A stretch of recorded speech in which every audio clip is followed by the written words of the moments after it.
Now we are going to conclude about all oscillators. So there are 4 oscillators: RC phase shift oscillator, Wien-Bridge oscillator, Hartley oscillator and Colpitts oscillator. So one by one we have to compare. So RC phase shift oscillator was invented by Edwin Armstrong, Alexander Misher in the year of 1913. Wien-Bridge oscillator was invented by Max Wien 1981 for the measurement of impedance. Okay. Hartley oscillator was invented by Ralph Hartley in the year of 1915. Colpitts oscillator was invented by Edwin H. Colpitts in the year of 1918. Okay. So simply this, RC phase shift oscillator and Wien-Bridge oscillator both are low frequency oscillators. Hartley and Colpitts oscillators are high frequency oscillators. So low frequency oscillators, that elements are only depends on resistor and capacitor. They are also resistor and capacitor.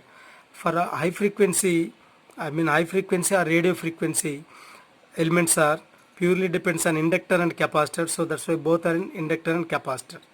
But Hartley oscillator having 2 inductors and 1 capacitor. Colpitts oscillator 2 capacitors and 1 inductor. Okay, to generate the constant oscillations, that should be depends on frequency oscillation. It is very mandatory for all oscillations. That value is f is equal to 1 by 2 pi RC root 6. This is f is equal to 1 by 2 pi RC.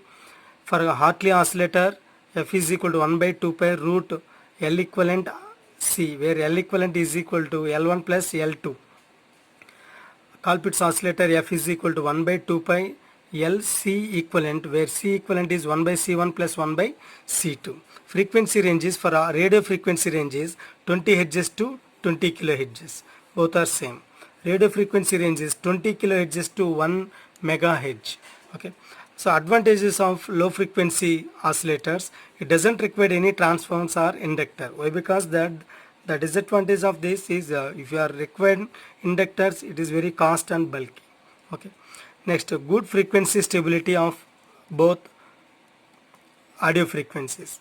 Next, advantages of Hartley and Colpitts. Both are radio frequencies. Less number of components are required.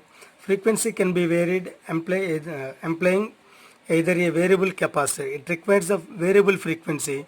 It doesn't require variable frequency. So this is only low frequency. This is high frequency. Okay. Disadvantage of low frequency: output produced is small. Why? Because it requires a large number of feedback connections, but the frequency is instability. So that is the disadvantage of this. The advantage of this is frequency stability. Disadvantage of this: starting the oscillation is difficult as the feedback is smaller. Just now I explained. Okay. Disadvantage of another high frequencies: inductors are bulky and expensive. And one more is, it can't be used in low frequency. This is purely applicable for radio. Okay. Applications of low frequency oscillators: musical instruments, voice synthesis are major factors. This is the purely based on for low frequency. Applications for Hartley and Colpitts oscillator, that is widely used for radio and mobile communications. LC oscillators are very high frequencies and many more real-time large frequency ranges. Okay, so this is the comparison of various oscillators. Okay. Thank you. Sorry, that frequency for Wien-Bridge oscillator is f is equal to 1 by 2 pi root RC.